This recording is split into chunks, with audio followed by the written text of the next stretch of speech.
Drawing and Painting, University of Rajasthan, Jaipur. Module 30, Late Ming Painting. During the late Ming dynasty, there were a number of gifted and original painters of figure subjects. Tang Yen, Chiu Ying were among them. Hisu Wei, Tung Chi Chiang, Chao Tusu, Ping Yung Pen, Chao Po Chu, Chen Hong Shu, Shun Ko Hung.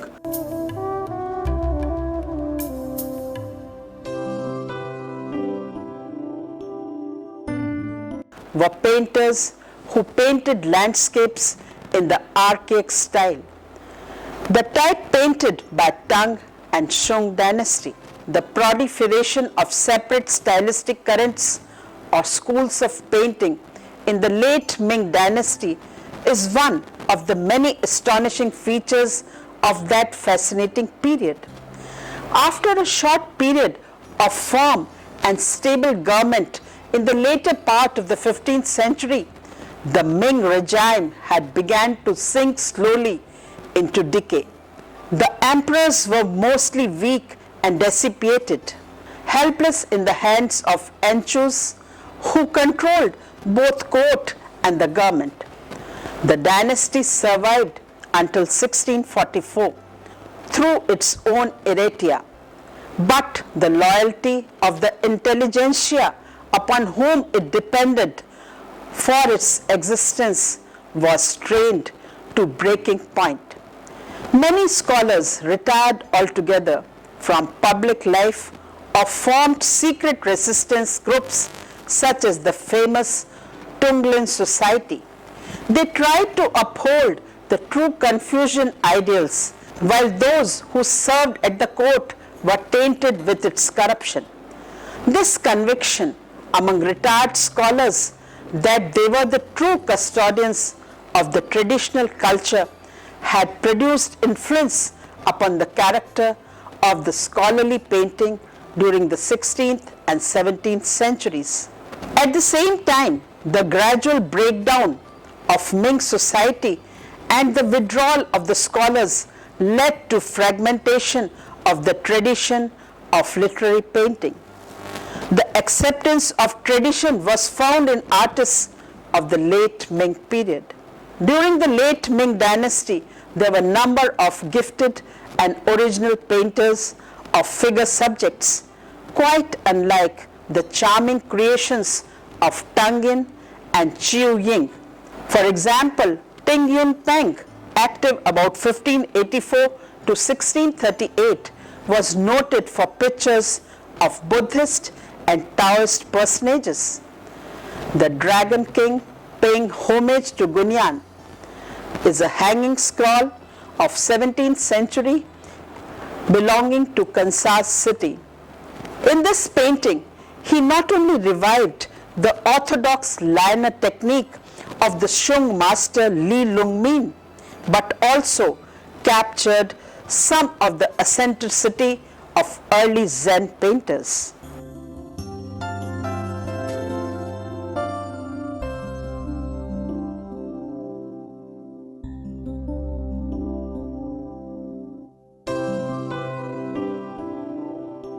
From this time onward, the tendency to look to the past became more and more characteristic of Chinese painting.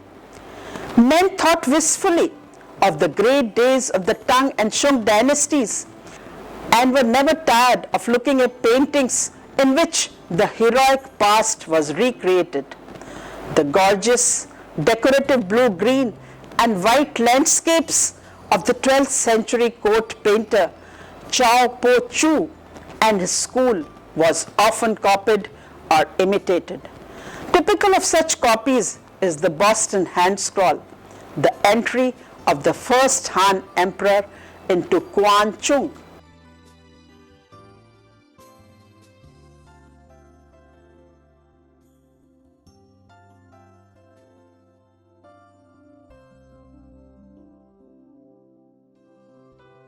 The greatest late Ming figure painter to draw upon archaic styles was Chen Hongshao.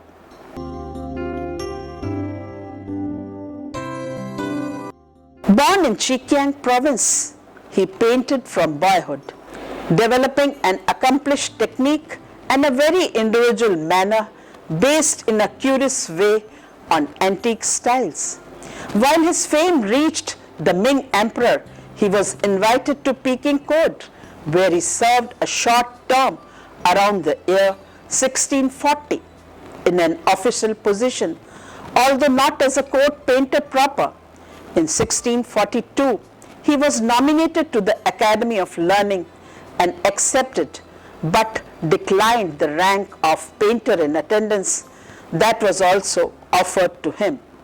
He received an official appointment just before the fall of the Ming dynasty, only to be taken prisoner in Nanking by the advancing Manchus. His life was spared and he returned to his hometown, Zhejiang, where he died soon after in 1652. The figure painters on whom he modeled his style were Qin Hussain, Li Lungmin, and Chen Hongshao. His hand scroll depicts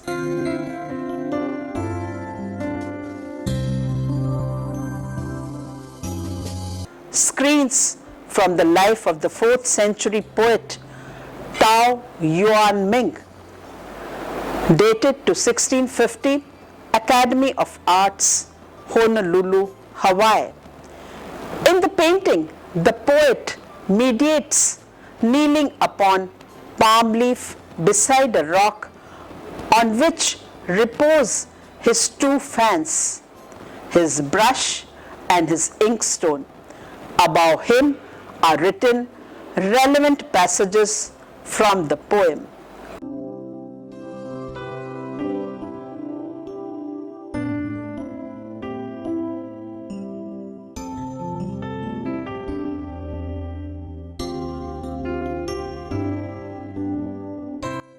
Chen was a highly talented person. In his hands, archaic styles and techniques were not only brought back to life, but were transformed into something new. His other creation is boating on the lake. It is an album leaf, ink and color on paper, and in the J.P. Dubose collection, Lugano, he has simply drawn hills seen across the water are quoted from Tung landscape. The melancholy lady gazes from an upstairs window recalls the themes of many poignant Tung poems.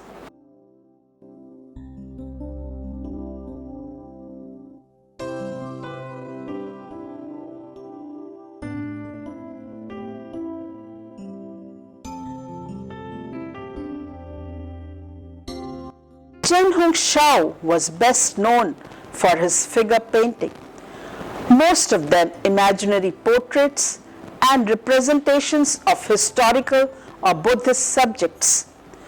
Outstanding among these is a hand scroll illustrating the long poem titled Homecoming Ode of Tao Yuan Ming. It is a section of a hand scroll, ink and light colors on silk, and at present in the collection of Honolulu Academy of Arts.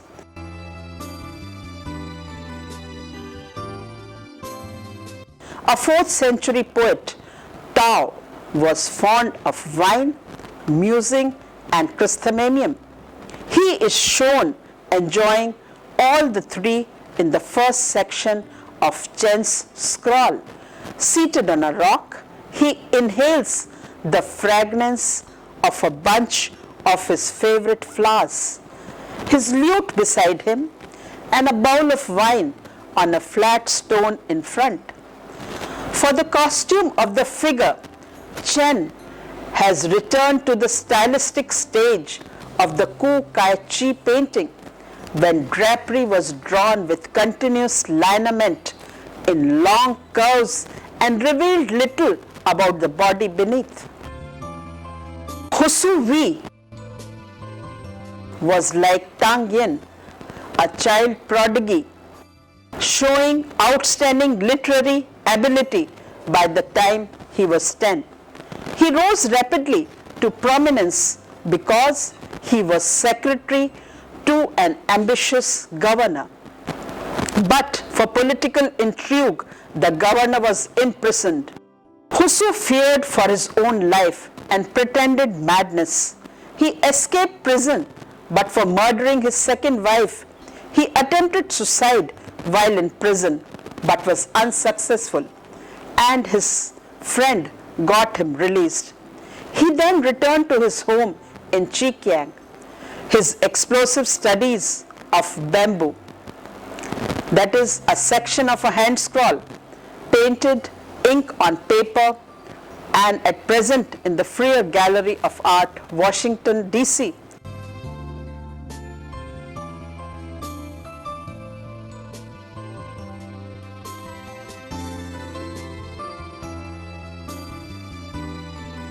is worth mentioning, which he painted in a state of high intoxicant. He drank to excess, managed a precarious living by selling his painting and calligraphy. As written in his biography, nobody liked him and he died penniless at the age of 73.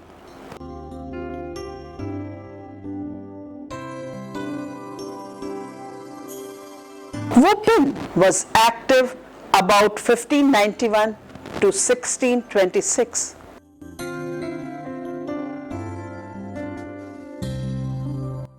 His most original works were his fantastically contorted ink landscapes, his delightfully detailed panorama, Greeting the Spring, is dated to 1600.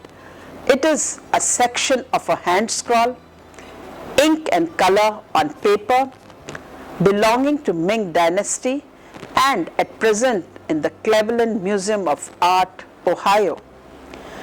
It has much of tradition, even of archaism, in its precise drawing and gay color. Yet even here, there are willful distortions, such as the fantastic rock overhanging the village on the left.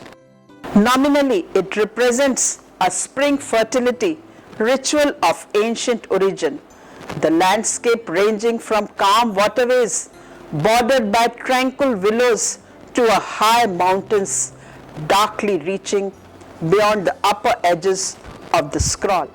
The color is structured rather than decorative.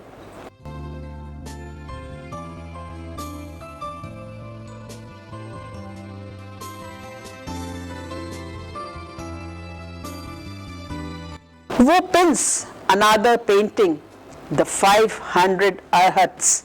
It is a section of a hand scroll, ink on light color on paper.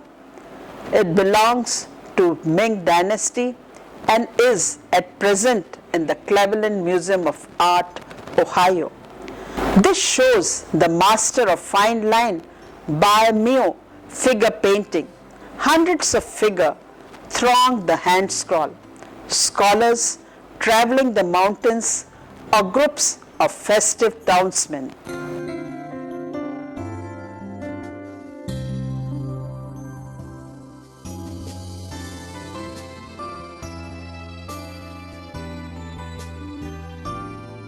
Sun Ko Hung,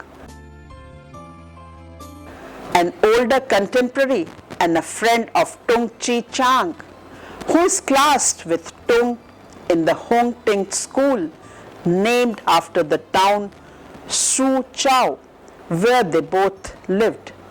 He was a scholar, collector, and an antiquarian in whose life painting played a smaller part than it did in Tung Chi Chang's. His hand scroll, made up of 20 scenes, represents the moon rises from elegant diversions for leisure hours. It is a section of a hand scroll, ink and light colors on paper, Palace Museum Collection, Taichung.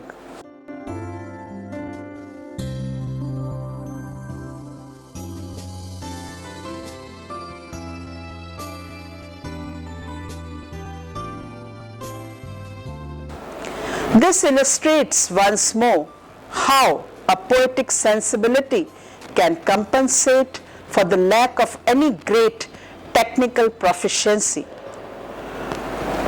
Shun Ko hung without the temperament to understand the grand explorations of the major individualist masters.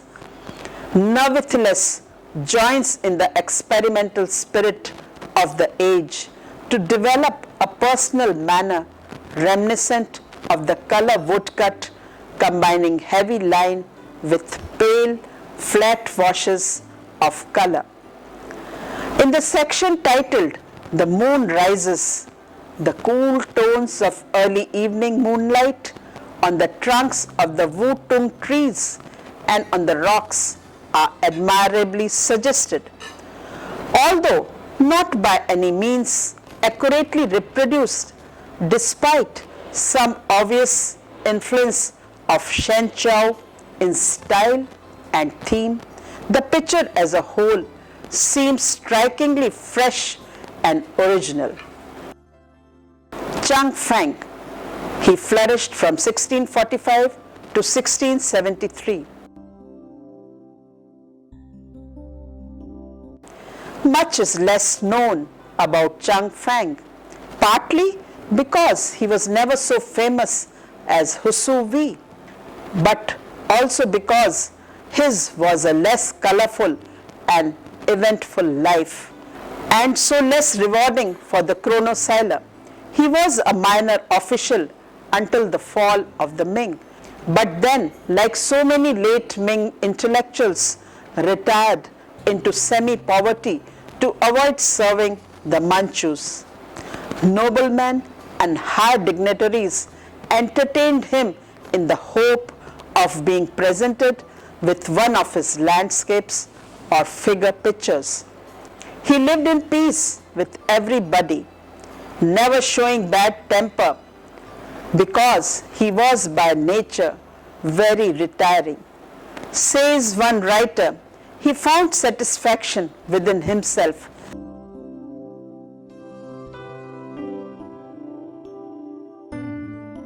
His hanging scroll, gazing at a red-leafed maple across a ravine, is dated to 1660. Ink and light colors on paper, and at present in the collection of Yamato Bunkan, Osaka, shows that the artist in fact more or less irrelevant to his work. But the Chinese critics' contention was exactly the opposite. A man cannot apply brush to a paper, they believed, without revealing something of his innermost self.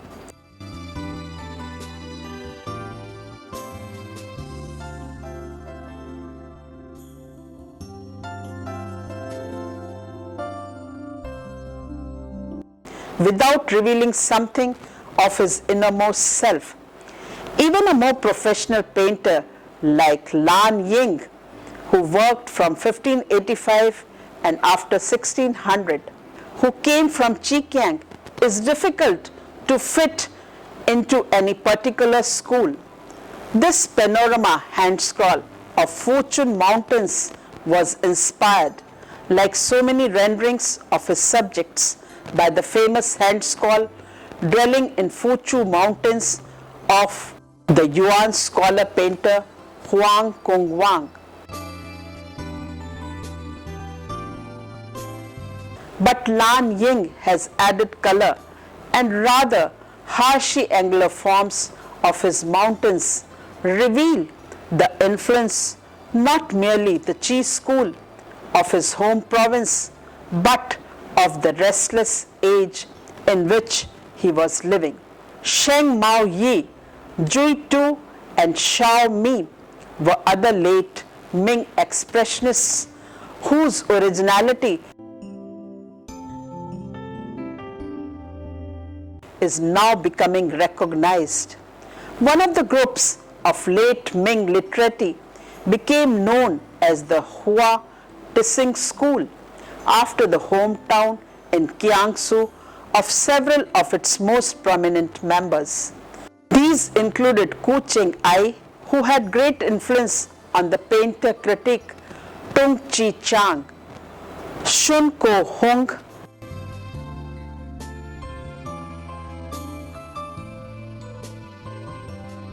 a lyrical and scholarly landscape akin to Shen Chao and Chao Tzu. Tung Chi Chang, a watershed figure of late Ming Chinese painting, who dramatically changed to the course of Chinese landscape painting. Dominating the age stands the imposing figure of Tung Chi Chang of late Ming literati. None was more influential than him. Painter, calligrapher, scholar, critic and collector. He became the figurehead and spokesman for the intellectuals of his time.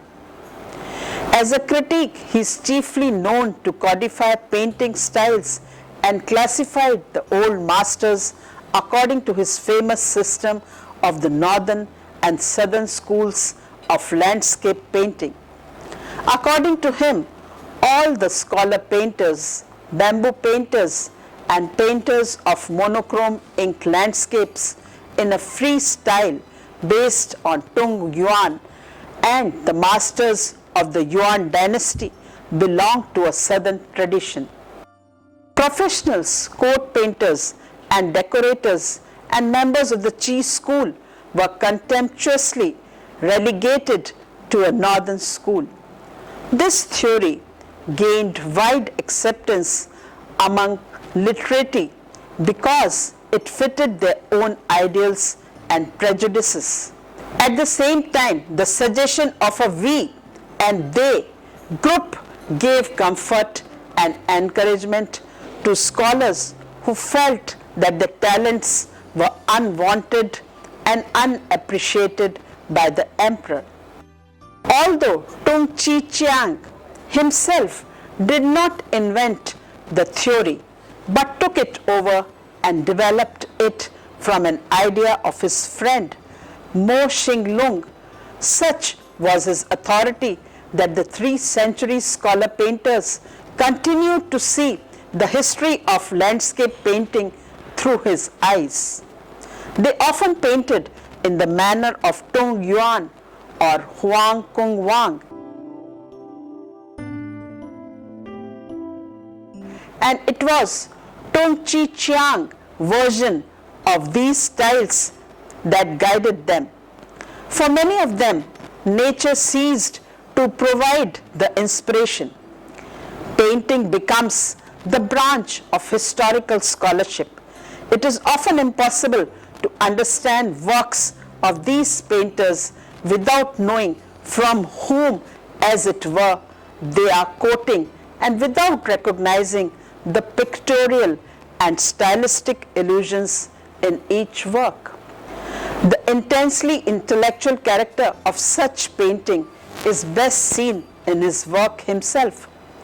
His landscape with a straw hut was painted in 1597 for Chen Chi-ju, a young scholar whom he greatly admired.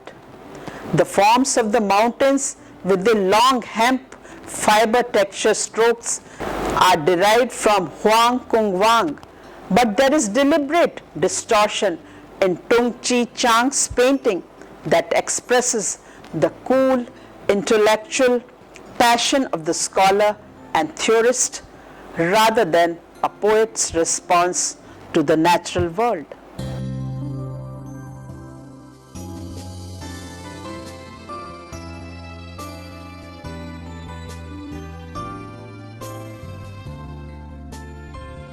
The autumn landscape, hanging scroll, ink and light colors on silk, Nu Va Chai collection, Munich. Here in this painting, he submits nature to the same kind of systemization. He observes, analyzes, compares it with the visions of earlier artists, borrows what he pleases from them, but in the end reorganizes the visual material according to his personal principles. This is one of his finest paintings,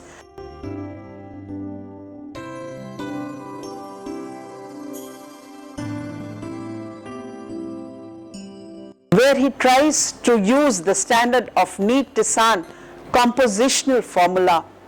His importance and the extent of influence are comparable to Caravaggio in European painting. The two men, incidentally, were active at about the same time.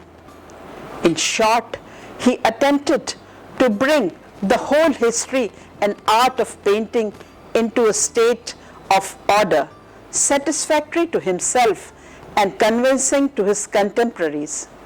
He succeeded so well that most books about painting written in China after his time are strongly under his influence.